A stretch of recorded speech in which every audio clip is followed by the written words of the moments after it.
Good morning friends. मैं professor विकास सेठ, Shri Swaminarayan institute of technology. हमारे फर्स्ट लेक्चर इंजीनियरिंग ग्राफिक्स के एमसीक्यू में आप सभी का स्वागत करता हूँ। ये जो हमारा लेक्चर है वो कोई भी जीटीयू के स्टूडेंट जो फर्स्ट सेमेस्टर सेकंड सेमेस्टर में है और जिनकी एग्ज़ाम अभी डिक्लेयर नहीं हुई है, जो अभी पता नहीं है कि ड्राइंग एग्ज़ाम होगी या एमसीक्यू रिलेटेड होगी, उनके लिए ये बहुत ही हेल्पफुल होगा। एज वेल एज जो भी बंदे जीटीयू अलावा जिन्होंने डिप्लोमा और डिग्री कंप्लीट कर लिया है और आरटी और आईटीआई रिलेवेंट एग्ज़ाम प्रिपरेशन कर रहे हैं, उनके लिए ये बहुत ही हेल्पफुल लेक्चर होने वाला है। इस लेक्चर में हम इंजीनियरिंग ग्राफिक्स में इंजीनियरिंग कर्व का जो चैप्टर है, जिसमें पहले जो 3 कर्व है वो है पैराबोला, हाइपरबोला एंड इलिप्स, और उसके अलावा जो 3 कर्व है वो है साइक्लोइड, इन्वोल्यूट एंड स्पाइरल। उसके रिलेटेड क्वेश्चंस रहेंगे जो हम डिस्कस करेंगे, और उसमें से ही मोस्ट प्रोबेबली इंजीनियरिंग कर्व्स में से कोई भी एग्जाम में क्वेश्चन पूछ सकते हैं। अगर आप जीटीयू की बात करते हैं और उसमें 70 मार्क्स का पेपर पूछ लेते हैं तो उसमें एटलीस्ट 7 to 10 मार्क्स के एमसीक्यू इसमें से ही होंगे। ओके, तो होप यू ये लेक्चर जो है वो आप एंजॉय करोगे। ओके, तो पहला जो है हमारा एमसीक्यू वो हम देखते हैं कि भाई फर्स्ट जो है उसमें क्या लिखा हुआ है, blank is the shape of the section obtain when cone is cut by plane perpendicular to the axis. देखो मैं अभी आपको डायरेक्टली ऐसे समझा दूंगा कि भाई कौन है, उसको हम क्या कर रहे हैं, कट कर रहे हैं परपेंडिकुलर टू द एक्सिस, तो आपको समझ में नहीं आएगा। तो उसके लिए मैं आपको एक एग्जांपल देता हूँ इसमें ही कि भाई हाँ, सपोज ये कौन है, तो उसमें एक्सिस जो है आपको दिख रही है, बीच में एक्सिस है, उसके परपेंडिकुलर मतलब एग्जैक्टली जो हमारा ये बेस है, ये बेस के परपेंडिकुलर अगर हम कट कर रहे हैं तो आपको क्या मिलेगा। सोचो कौन है, कौन के परपेंडिकुलर बेसिकली हम कट कर रहे हैं तो आपको क्या मिलेगा, सर्कल ही मिलने वाला है।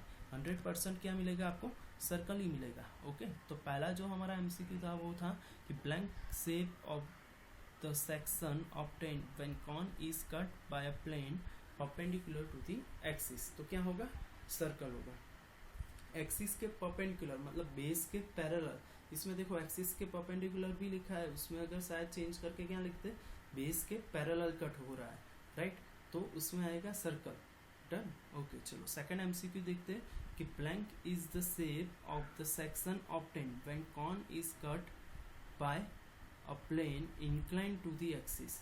Okay, incline to the axis का मतलब क्या होता है देखते हैं। देखो ये एक्सिस है हमारे पास, कौन की एक्सिस है, उसके इंक्लाइन हमने देखो ये कट कर लिया, बराबर है, तो जो हमें मिलेगा वो मिलेगा हमें इलिप्स। क्या मिलेगा, इलिप्स मिलेगा। अगर हम एक्सिस के इंक्लाइन कट कर रहे हैं, किसको, कौन को कट कर रहे हैं।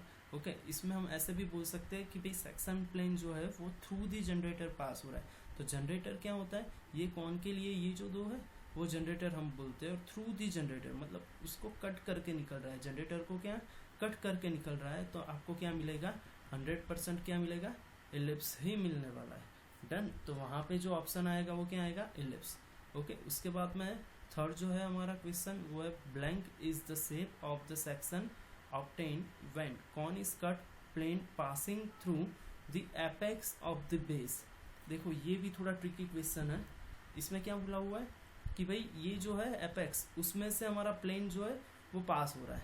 अगर एपेक्स में से प्लेन पास हो रहा है और कट कर रहा है तो ऑब्वियस है क्या मिलने वाला है, ट्रायंगल ही मिलेगा। जैसे ये शेप है, यही सोच लो, ये जो अभी ट्रायंगल हमने ड्रॉ किया हुआ है वो कैसे मिला। अगर कोई कौन है उसको हम क्या कर रहे हैं, एपेक्स में से सीधा कट कर लेते हैं, राइट, तो आपको क्या मिलेगा वहां पे, ये ट्रायंगल ही मिलने वाला है। डन। तो वो एक एमसीक्यू याद कर लेना। देखो ये सर्कल एंड ट्रायंगल वाला जो एमसीक्यू है वो थोड़ा याद करके रखना, क्योंकि इलिप्स, पैराबोला, हाइपरबोला तो पूछते ही है, साथ में सर्कल और ट्रायंगल भी कभी कभी पूछ लेते हैं, राइट। तो सर्कल कब मिलेगा, अगर एक्सिस के परपेंडिकुलर है या बेस के पैरेलल है तो आपको सर्कल मिलेगा। और एपेक्स अगर आपको वर्ड दिख रहा है, एपेक्स एंड बेस में से अगर कोई प्लेन जो है वो कट कर रहा है किसको, कौन को, तो आपको क्या मिलेगा, ट्रायंगल ही मिलेगा। ओके, उसके बाद में है फोर्थ जो है हमारा, blank is the shape of the section obtained when a cone is cut by a plane parallel to the axis and cut the base. Okay, इसमें देखो कट दी बेस ऐसा बोला हुआ है, उसको अभी हम रहने देते, उसके पहले हम देख लेते हैं। यस, ये MCQ 6 वाला। Blank is the shape of the section obtained when cone is cut plane parallel to the axis and cut the base। parallel to the क्या है, axis है, and cut the base है, right? तो parallel to the axis, देखो parallel to the axis बोला हुआ है और cut the base बोला हुआ है, तो आपको क्या मिलेगा, section plane parallel to the and generator and cut the base. Okay, तो पैराबोला मिलेगा, और सॉरी इसमें आपको section plane parallel to the axis, तो आपको जो मिलेगा वो क्या मिलेगा, हाइपरबोला मिलेगा, राइट? तो ये चीज़ आपको ध्यान रखनी है कि भाई सेक्शन प्लेन क्या है, पैरेलल टू द एक्सिस है, ओके, और कट कर रहा है तो क्या मिलेगा, बेस को कट कर रहा है तो हाइपरबोला मिलेगा। अगर पैरेलल नहीं है, पैरेलल किसको है, एक्सिस को पैरेलल नहीं है, किसके पैरेलल है, एंड जनरेटर के पैरेलल है, तो आपको जो मिलेगा वो क्या मिलेगा, पैराबोला मिलेगा, राइट? तो देखते हैं हमारा क्वेश्चन। देखो ये 4th जो है उसमें क्या लिखा हुआ है, is the shape obtain when cone is cut by plane parallel to the axis and cuts the base. देखो parallel to the axis and cut the base तो hyperbola, and parallel to the axis यहाँ पे mistake हो गई है, cone but plane parallel to the axis की जगह क्या होगा यहाँ पे, पैरेलल टू द जनरेटर, क्या होगा, पैरेलल टू दी जनरेटर। तो ये चीज आपको याद रखनी है, parallel to the generator and cut the base है, तो वहां पे क्या मिलेगा, parabola, and parallel to the axis and cut the base है, तो वहां पे मिलेगा आपको हाइपरबोला। ओके, देखो मेरे से यहाँ पे मिस्टेक हुई है, ऑप्शन ही होनी चाहिए। Good. When the diameter, next MCQ देखते हैं, when the diameter of the directing circle is twice the diameter of the ruling circle. Okay, देखो यहाँ पे बहुत ही मतलब अच्छा है क्वेश्चन है, when the diameter of directing circle is twice the diameter of the rolling circle the hypocycloid obtain। hypocycloid कैसा मिलेगा, अगर हम diameter of the जो रूलिंग सर्कल है वो क्या कर लेते हैं, डबल कर लेते हैं, तो जो हाइपोसाइक्लोइड मिलने वाला है वो कैसा मिलेगा, तो भाई स्ट्रेट लाइन मिलेगा। ओके, ये थोड़ा याद रखने वाली चीज़ है, तो आपको याद करना पड़ेगा। Okay, in Archimedean spiral the point moves uniformly in a straight line while the line is rotating with blank angular velocity। देखो आर्किमिडियन स्पाइरल तभी मिलता है जब वहाँ पे सब कुछ यूनिफॉर्म होता है। यूनिफॉर्म मतलब कि भाई यूनिफॉर्म एंगुलर वेलोसिटी हो, यूनिफॉर्मली वो रोटेट हो रहा हो, कोई भी सर्कल हो वो रोटेट हो रहा हो, तभी आर्किमिडियन स्पाइरल मिल रहा है। ओके, अभी है in logarithmic spiral the blank of the length of the 2 consecutive radius vector is always constant. तो क्या होगा भाई, रेशियो जो है वही कांस्टेंट होने वाला है। ओके, तो लॉगरिथमिक स्पाइरल जिसने भी ड्रॉ किया होगा उसको ये अच्छी से समझ में आ जाएगा कि भाई ये रेशियो जो है वो कैसे कांस्टेंट रहता है। ओके, अनलार्जमेंट स्केल, देखो ये अच्छा वाला क्वेश्चन है। Enlargement scale are used for drawing very small object like parts of wrist watch. तो देखो स्केल के मेनली 3 टाइप्स है, आपको ये पता होना चाहिए। स्केल जो है वो जैसे था वैसे का वैसा हम ड्रॉ कर सकते हैं, तो उसको हम बोलते हैं फुल स्केल।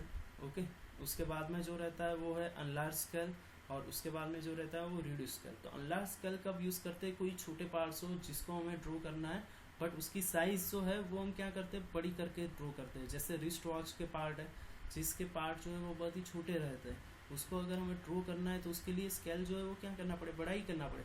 कि भाई 1 mm है, 2 mm है, तो उसको हम ड्रॉ करेंगे तो दिखेगा भी नहीं, तो उसके लिए हमें क्या करना पड़ेगा, स्केल को लार्ज करना पड़ेगा, इसलिए वो क्या बोलते हैं, अनलार्ज स्केल। ओके, और रिडक्शन स्केल जो है वो कैसा रहता है कि भाई कोई बिल्डिंग हो, कोई रोड हो जो बहुत ही बड़े है, जिसको हमें पेपर पे ड्रॉ करना है, तो इजीली ड्रॉ कब कर सकते हैं, अगर इसको हम क्या करते हैं, स्केल जो है वो रिड्यूस कर दे, कि शायद जो है वो 300 फुट जो है हाइट है किसी की, राइट। कोई रोड जो है वो 3 मीटर लॉन्ग है, राइट। उसको हमें किस में ड्रॉ करना है, हमारी A2 साइज के सीट में ड्रॉ करना है, तो उसको हम क्या कर देंगे भाई 3 metre is equal to 3 centimetre कर देंगे, तो वो क्या हुआ, reduction of the scale. Okay, तो ये 2 क्वेश्चन जो है वो यहाँ पे लिखे हुए हैं कि भाई अनलार्जमेंट कब यूज़ होता है, जब रिस्ट वॉच के लिए हम ड्रॉ करते हैं, और रिडक्शन स्केल कब यूज़ होता है, जब हम बिल्डिंग ड्राइंग, कोई भी बिल्डिंग का ड्राइंग कर रहे हैं, तब हम क्या यूज़ करते हैं, रिडक्शन स्केल यूज़ करते हैं।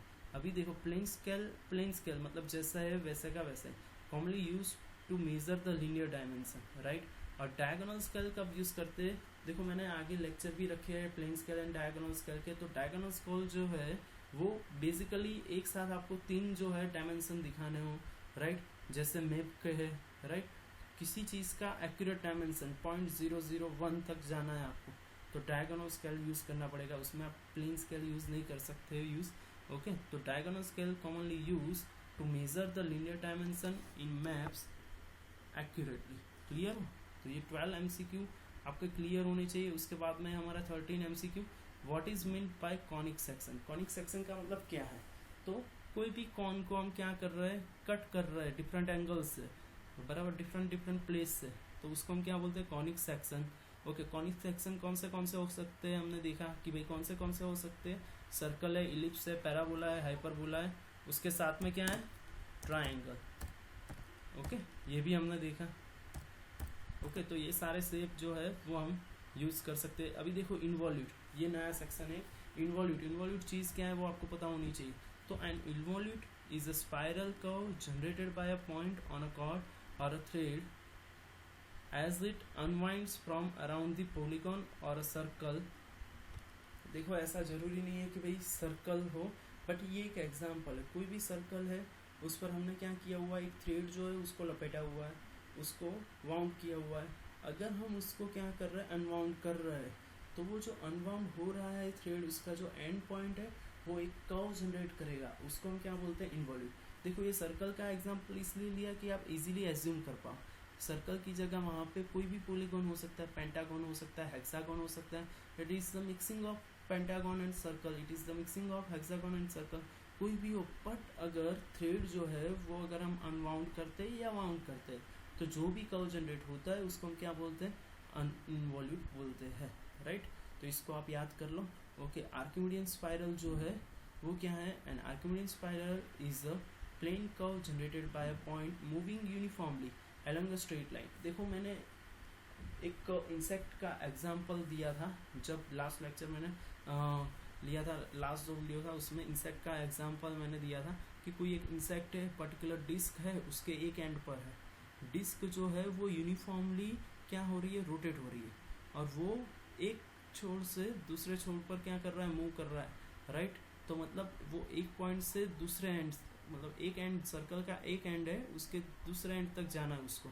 सपोज डायमीटर ही सोच लो सर्कल का, वो डायमीटर पे चलते चलते क्या कर रहा है, आगे बढ़ रहा है, उसके साथ में डिस्क भी क्या हो रही है, रोटेट हो रही है।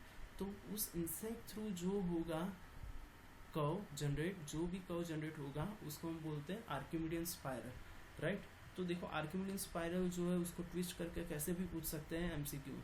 देखो इसके बाद में हम पर्टिकुलर एमसीक्यू की एक फाइल जो है उसके साथ यूट्यूब वीडियो में मैंने अटैच की हुई है, तो आप एक बार ओपन करके सॉल्व कर लेना, आंसर भी उसमें दिए हुए हैं, तो आपका इजी हो जाएगा बहुत ही। ओके, तो आर्किमिडियन स्पाइरल क्लियर है। व्हाट इज एसेंट्रिसिटी, देखो eccentricity is most time P in the engineering curve, कहीं पे भी आपको एसेंट्रिसिटी देखने को मिल जाएगी। एसेंट्रिसिटी जो है वो मोस्ट टाइम पी है। तो एसेंट्रिसिटी है क्या, तो it is the ratio of the distance moving point from a focus and the distance from a fix straight line. मतलब कोई भी कर्व पर एक पॉइंट जो है वो कोई एक फिक्स पॉइंट से क्या है, उसका डिस्टेंस जो है वो, और वही पॉइंट का कोई एक डायरेक्ट्रिक्स, मतलब कोई एक एक्सिस से जो डिस्टेंस है वो, उन दोनों का रेशियो जो है उसको हम बोलते हैं एसेंट्रिसिटी, राइट। तो इलिप्स के लिए ऑलवेज ये याद कर लो, हाँ, इलिप्स के लिए एसेंट्रिसिटी जो है वो क्या होती है, लेस देन 1। किसके लिए, इलिप्स के लिए। देखो मैं यहाँ पे लिख रहा हूँ, आप ध्यान करके देख लो कि भाई एसेंट्रिसिटी जो है, एसेंट्रिसिटी ई, वो इलिप्स के लिए क्या होती है, लेस देन 1। किसके लिए, इलिप्स के लिए। अगर हम पैराबोला की बात कर लें, किसकी बात कर लें, पैराबोला की, तो पैराबोला के लिए ये हो जाती है is equal to 1, and for the, अभी क्या बचा, ग्रेटर देन 1 ही बचा, तो ग्रेटर देन 1 किसके लिए होगी, हाइपरबोला के लिए। तो देखो इसमें से एक एमसीक्यू 100% होगा, 100%। कोई भी एग्जाम ले लो आप, जीपीएससी की एग्जाम ले लो जिसमें इंजीनियरिंग कर्व्स चैप्टर जो है वो सिलेबस में, इंजीनियरिंग ग्राफिक्स के सिलेबस में अगर इंजीनियरिंग कर्व चैप्टर है तो उसमें इसमें से एक क्वेश्चन होगा ही होगा। ओके, डन, क्लियर हो, एसेंट्रिसिटी क्लियर होनी ही चाहिए।